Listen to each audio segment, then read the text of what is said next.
이재명 대통령의 3박 4일간 중국 국빈 방문 일정이 오늘로 마무리됩니다. 한중 정상회담과 이 대통령의 방중, 중국에서의 평가는 어떨까요? 문희련 중국 정법대 교수님과 전화로 연결해 이야기 나눠보겠습니다. 교수님 안녕하세요. 네, 안녕하십니까. 네.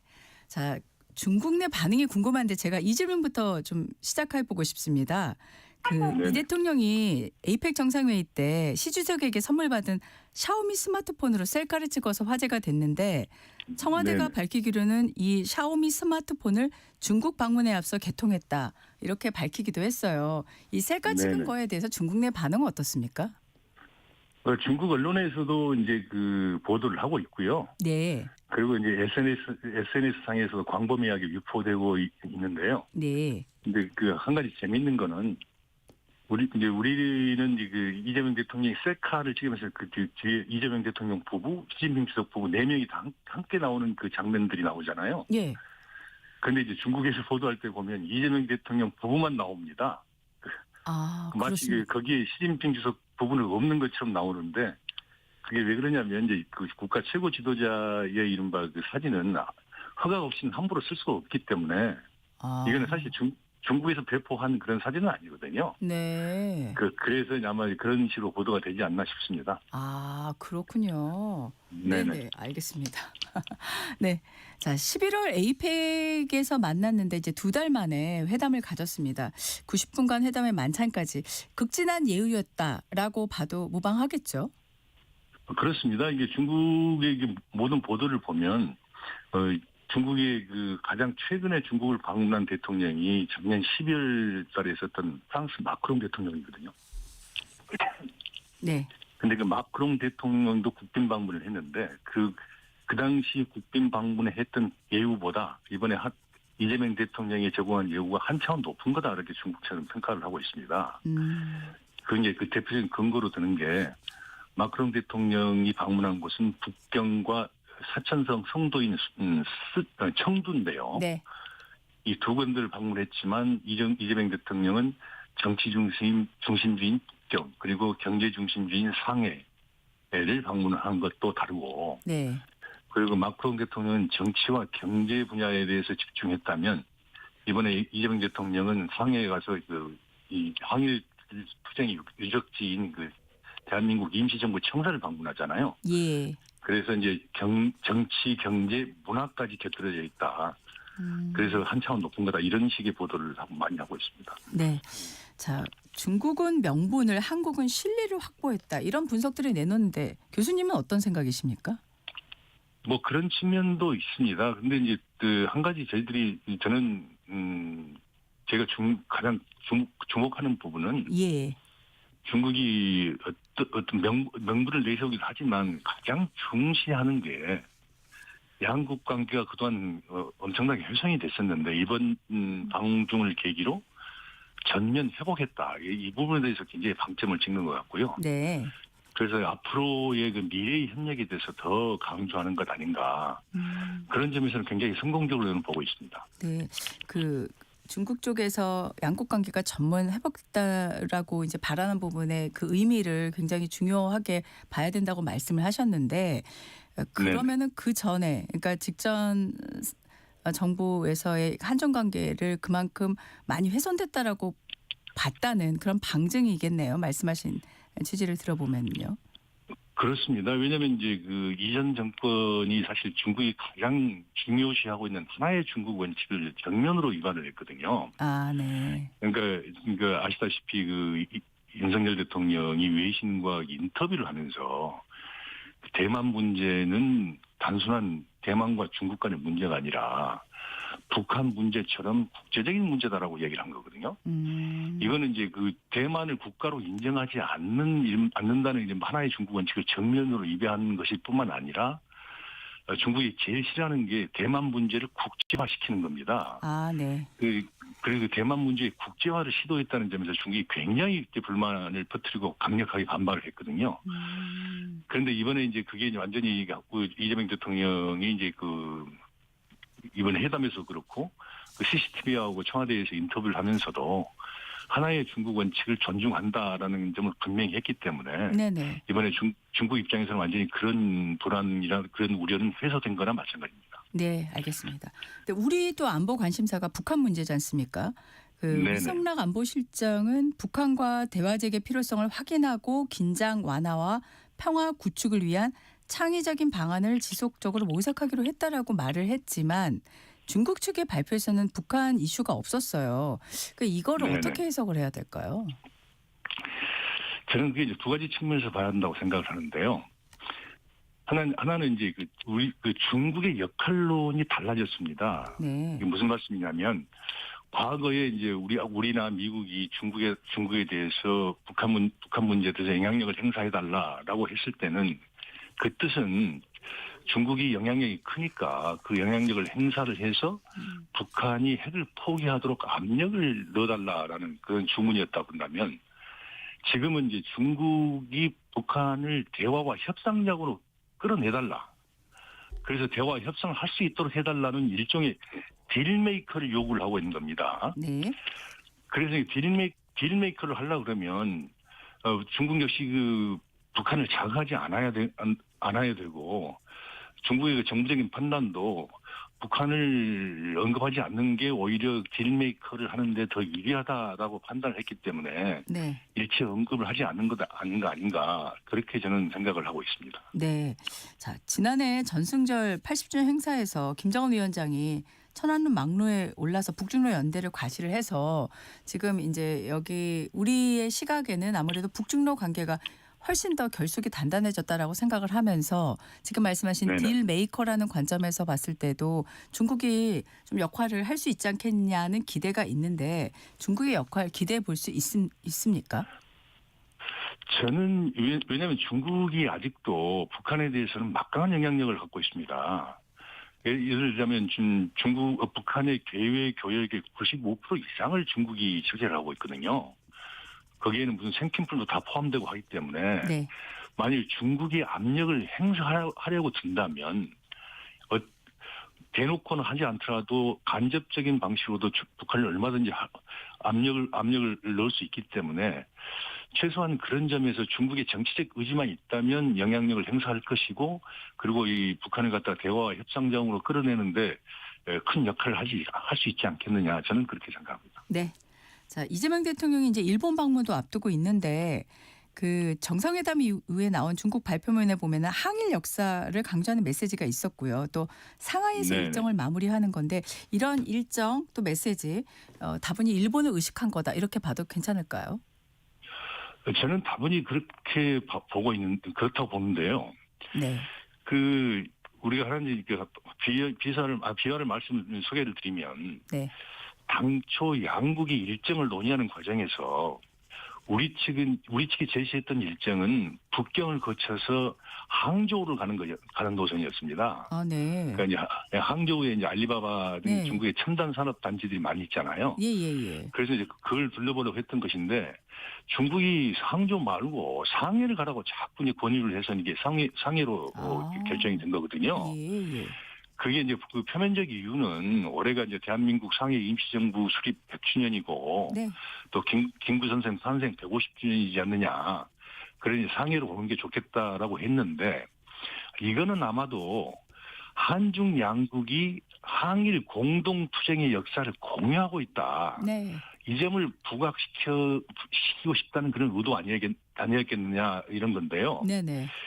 이게 중국 언론이 그 영국의 BBC 방송을 인용하면서 이런 내용을 보도를 하고 있었는데 잠깐 소개를 드리면 임시정부 청사 방문은 겉으로 보기에는 평범해 보이는 문화 일정이지만 사실은 정교하게 설계된 정치적 메시지다. 올해는 김구 선생 탄생 150주년이자 대한민국 임시정부 수립 100주년이다. 이 대통령이 중국과 함께 항일 역사를 추모하는 것은 일본에 명확한 신호를 보내기 위한 것이다. 역사 문제는 아직 해결되지 않았다. 이런 내용을 보도를 하고 있거든요. 네. 이 보도에서 보면 분명하게 중국이 어떤 의도를 가지고 상해 일정을 갖다가 추가했는지 분명히 알 수 있는 대목 아닌가 저는 그렇게 봅니다. 네. 자, 이런 와중에 중국이 일본에 이중용도 물자 수출을 전면 금지하는 조치를 단행했습니다. 자, 지금 사실 중일 관계의 악화가 더 깊어질수록 사실 우리 외교의 부담이 더 커지는 상황 아니겠습니까? 예, 지금 이런 상황에서 이 지금 한중 정상회담 이후에 우리가 이제 일단 한중 관계 측면에서는 어떤 접근법을 택해서 행동으로 옮겨야 된다고 생각하십니까? 어제 이제 발표한 게 히토류 등 전략 물자이면서 민수용과 군사적 용도로 동시에 쓰일 수 있는 이중 용도 물자에 대해서 수출을 통제하지 않았습니까? 네. 이 부분은 사실 일본에 굉장히 아픈 대목입니다. 그러니까 일본도 히토류를 중국 수입에 전적으로 의존할 수밖에 없는 상황인데 예, 예. 이런 마침 지금 한국 대통령이 중국에 와서 극진한 대접을 받고 있는 상황에서 일본에게는 가장 아픈 부분을 공격하는 그 모습을 보이는 거거든요. 네. 그래서 이 자체가 마치 중국 입장에서 볼 때는 우군과 적군을 확실하게 구분하는 모습으로 보이고 또 곧바로 또 이재명 대통령이 일본을 하기로 예정이 되어 있기 때문에 네네. 상당히 의도된 그러니까 타이밍을 본인들이 의도적으로 지금을 선택한 거 아닌가 하는 그런 생각도 들고요. 아, 예. 앞으로 우리는 이런 상황에 맞서서 지금 이재명 대통령이 여러 번 이야기하셨던 것처럼 그 실용 외교와 균형 외교라는 두 가지 측면에서 접근을 해야 되는 거 아닌가. 네.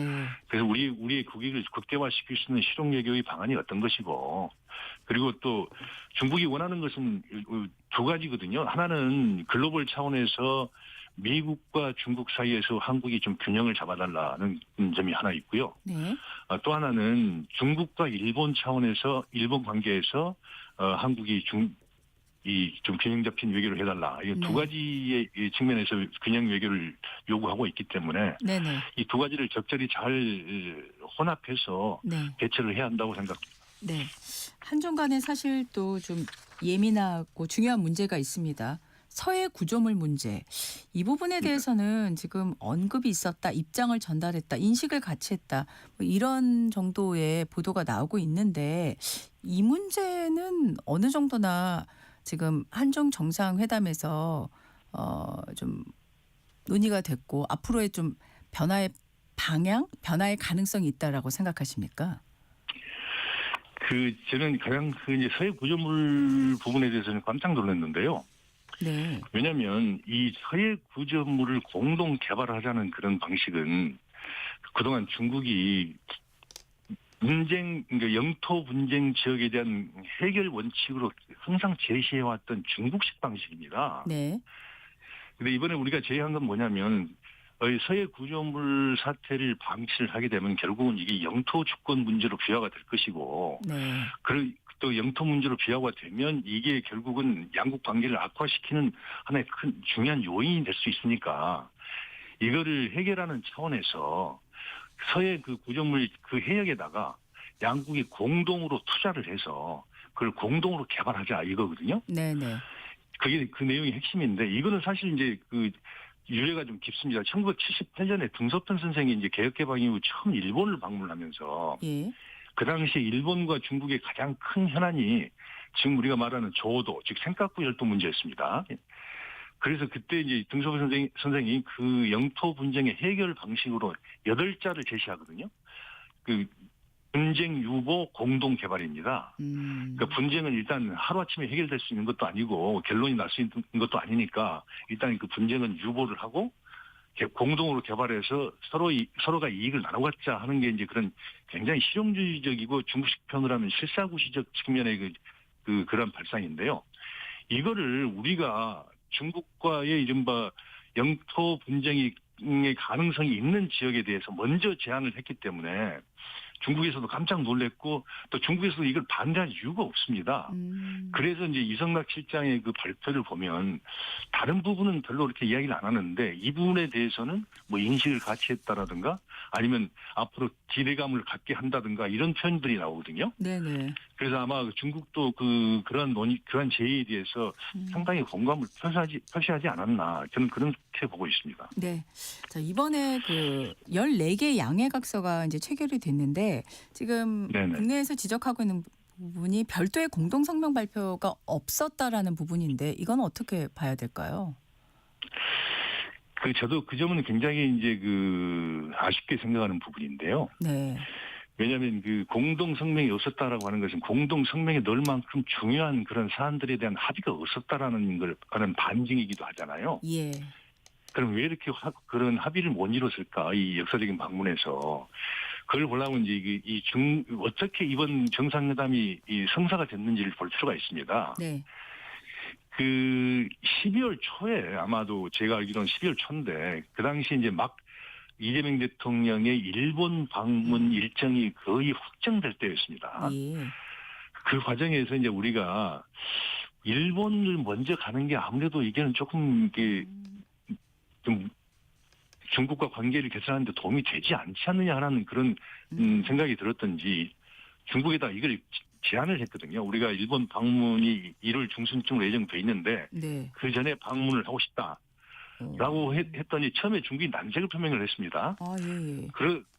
그러다가 12월 중순쯤 돼서 네네.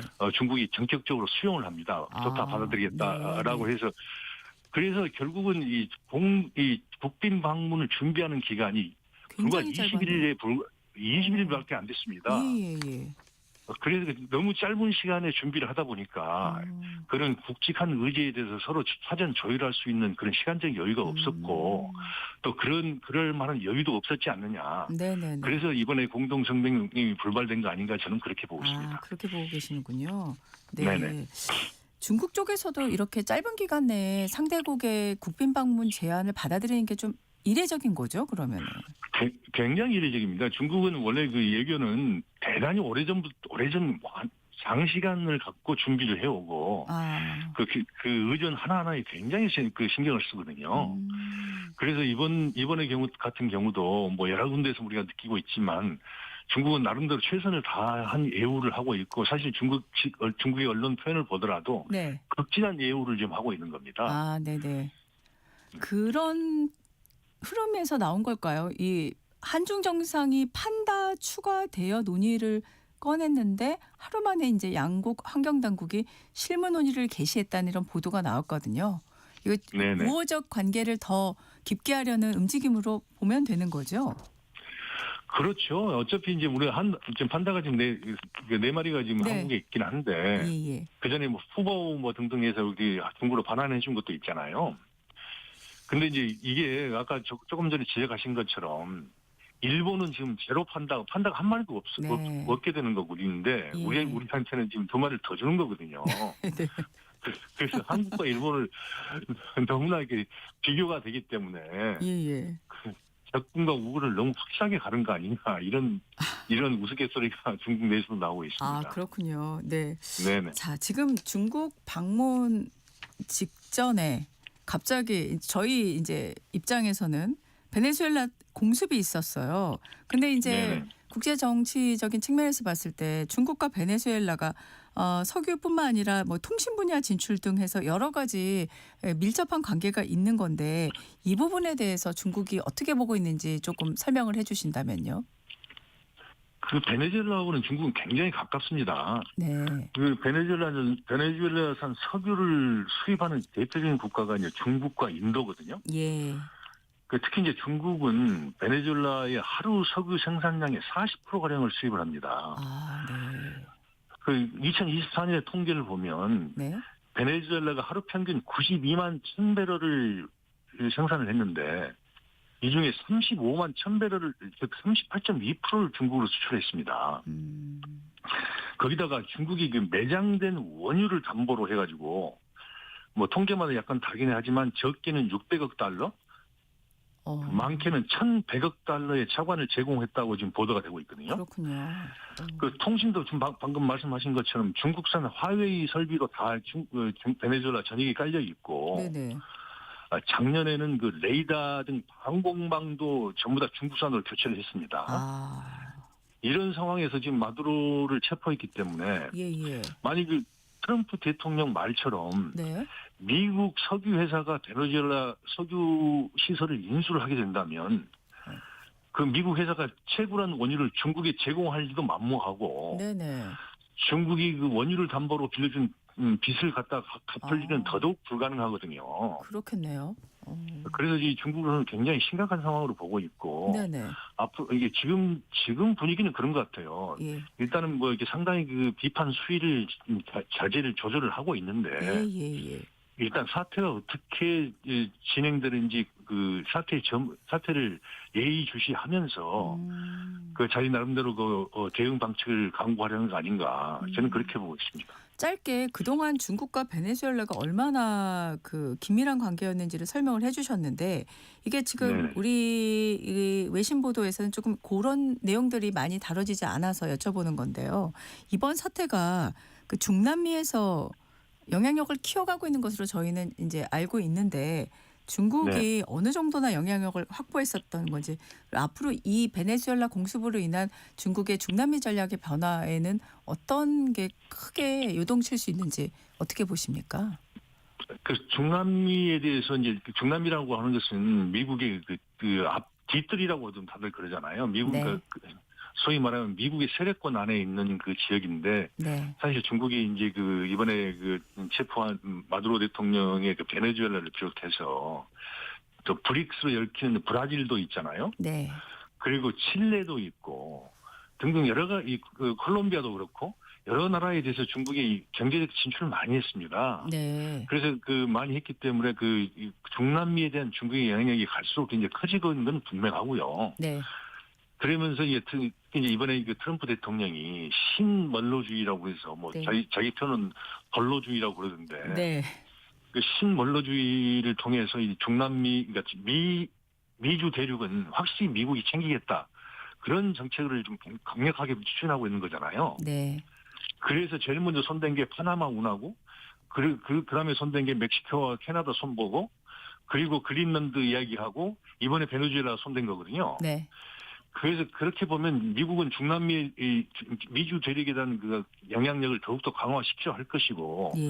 중국도 거기서 그냥 쉽사리 물러나지 않으려고 할 것이기 때문에 예. 그 중남미를 둘러싼 미중 양국의 그 싸움은 갈수록 더 치열해지지 않겠나 그렇게 저는 예상을 하고 있습니다. 예.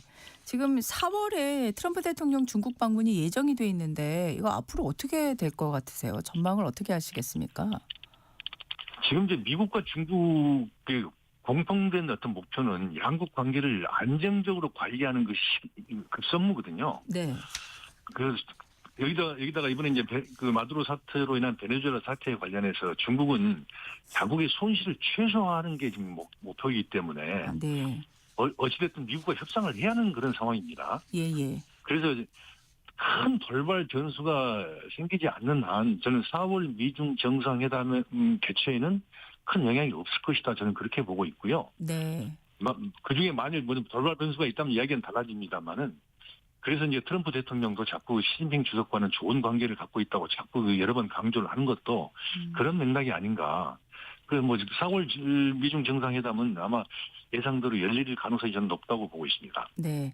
사실 이 베네수엘라 공습 전에 미중 정상회담 4월 미중 정상을 예상하면서 가장 많이 나올 수 있는 질문이 사실 김정은 위원장과의 만남이 이 중국 미중 정상회담 일정 안에서 또 일어날 수 있을 것이냐는 이런 예상과 관련된 부분이었는데 이 부분은 지금으로서는 얘기할 수 있는 상황이라고 볼 수 없는 걸까요? 저는 그럴 가능성도 있다고 보는데요. 네. 물론 중국으로서 가장 좋은 그림은 그 트럼프 대통령 방중 기간에 4자 회담을 여는 겁니다. 그러니까 한반도와 관련된 남북한, 미국, 중국. 그렇지만 사실상 그게 이제 불가능할 것이기 때문에 거의 그렇다면 이제 트럼프 대통령이 방중한 계기로 북한에 방문한다거나 아니면 판문점에서 만난다거나 해서 일단 그 북미 간의 접촉이 이루어지는 거. 네. 이 부분에 대해서 사실상 이제 중국의 역할이 있는 거거든요. 네. 그 중국이 어떻게 이제 북한을 설득하느냐는 문제가 남아 있고 또 이번에 우리 이재명 대통령의 방중 기간 중에도 정상회담에서 아마 한국 남북한 간의 이른바 소통 문제라든가 북미 접촉에 대해서 우리 입장을 전달을 했을 겁니다. 네, 알겠습니다. 그래서 아마 중국도 그 염두에 두고 있지 않을까 그렇게 생각합니다. 네, 오늘 말씀 여기까지 듣겠습니다. 지금까지 문일현 중국 정법대 교수님과 말씀 나눴습니다. 고맙습니다. 네, 감사합니다. 1월 7일 수요일 전격 시사 오늘 여기까지입니다. 커피 쿠폰 당첨자는 전격 시사 홈페이지에서 확인하시면 됩니다. 고맙습니다.